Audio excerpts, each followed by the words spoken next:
Mic checker, chicka. It's not some, baby. Yeah, a one time, baby. What? For your mind, baby.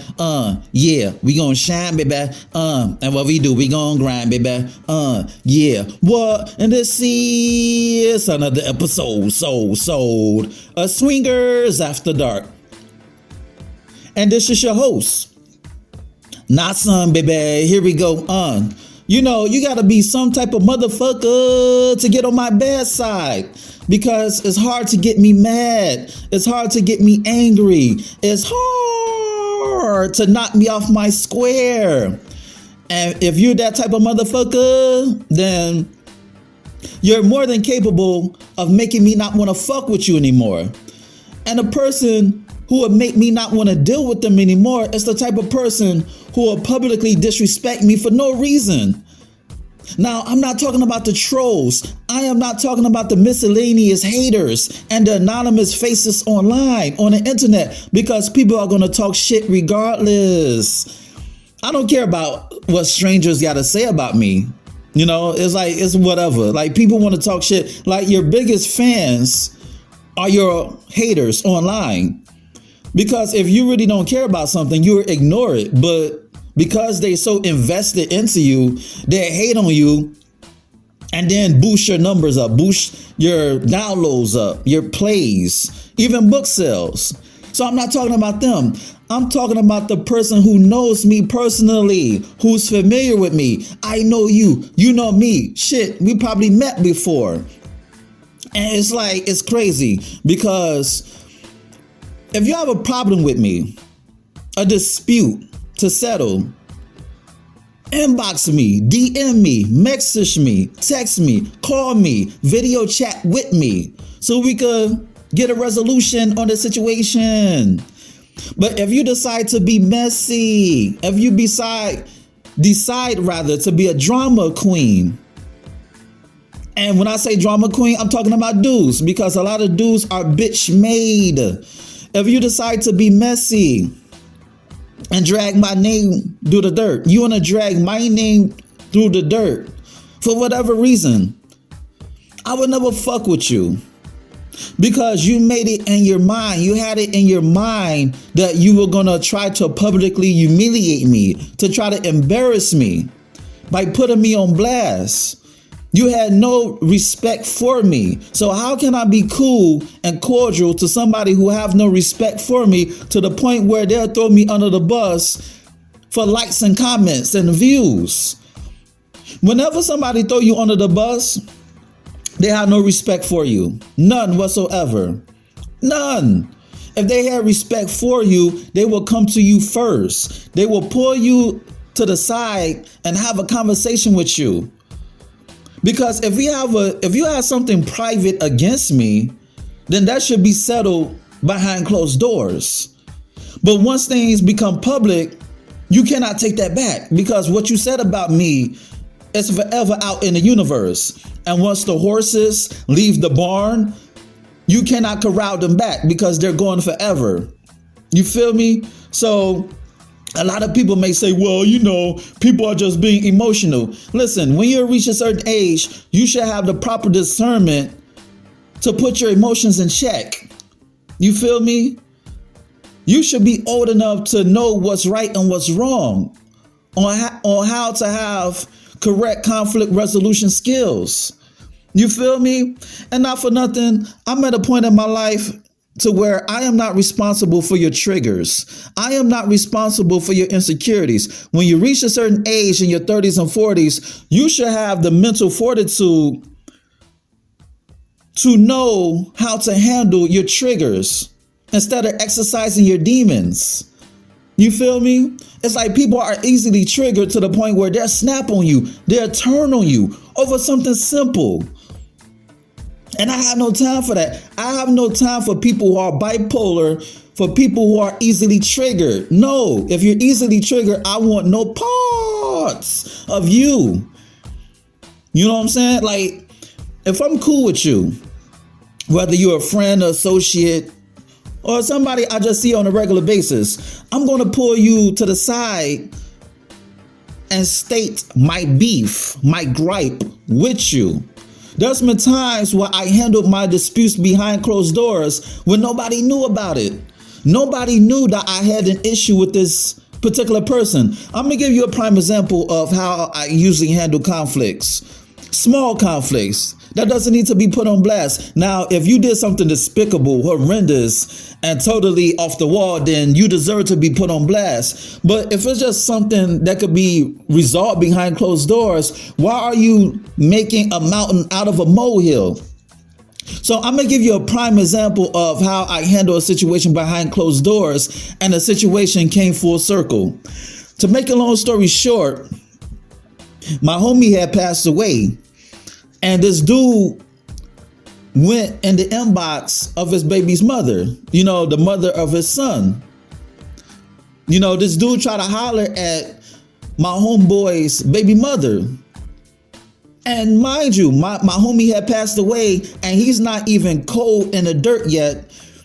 But this dude tried to holler at his baby moms because he figured, well, she's alone, she's vulnerable, she's easy pickings.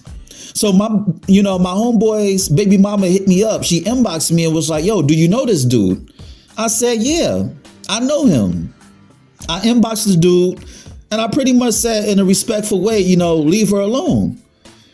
And we talked about it like men. I did not put him on blast. I did not try to publicly humiliate him. I did not try to embarrass him. I had a man-to-man, mano y mano, and told him, yo, she's off limits. Not on some hating shit, but dude, he just passed away. People are still mourning a loss. And you trying to get your fuck on, by trying to holler at his baby mamas. And the reason he gave me was that, at the time my homie had he was estranged from his wife, and he had a baby mom. So he claimed that he didn't know who the baby mom was. He didn't know who the wife was. So I chalked that up to an honest mistake. Whatever, we rectified the situation, no harm, no foul. I saw this dude I saw this dude a year later on a train. I was just coming back from Maryland. I took the train in Manhattan to go back to Queens. Guess what? The dude who went in my homie's baby mom's inbox hopped on the train in the same train car. Now, if I was to put this dude on blast, we would have been rumbling. We would have been scrapping on on the train. We would have been humbugging, and this dude is bigger than me, which means that I would have to literally try to kill him. You feel me? I would have tried to kill him. But that goes to show the energy that you put out is the same energy that you get back. Now, if I was an asshole, if I was an attention whore, and I had put him on blast, we would have been fighting. But because I was diplomatic, we did not fight. We just talked it out. I avoided something that could have escalated into more because I was diplomatic about the situation. Instead of if I would have put him on blast, we would have been fighting. We would have been scrapping. We would have been throwing blows. But because I was on my grown man shit, because I didn't take the situation further that it didn't have to. We had a conversation, and to this day we cool. I didn't hold that against him. I said, look, I wasn't mad that you hollered at her. I was annoyed because she's grown, you're grown. But based on the situation, I didn't appreciate that. Now, if it was some other time, I wouldn't have given a fuck. But because my homie just passed away, that was an inappropriate time. That was an inappropriate time. Let me say that clear. That was an inappropriate time to try to get your shit off with her. And he understood and he apologized.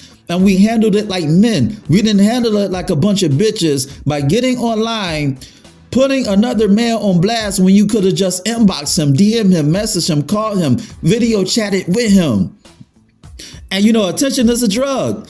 I keep saying this over and over again. Attention is a drug, and people want that high. They want to get high off attention. It's a drug and it's addictive.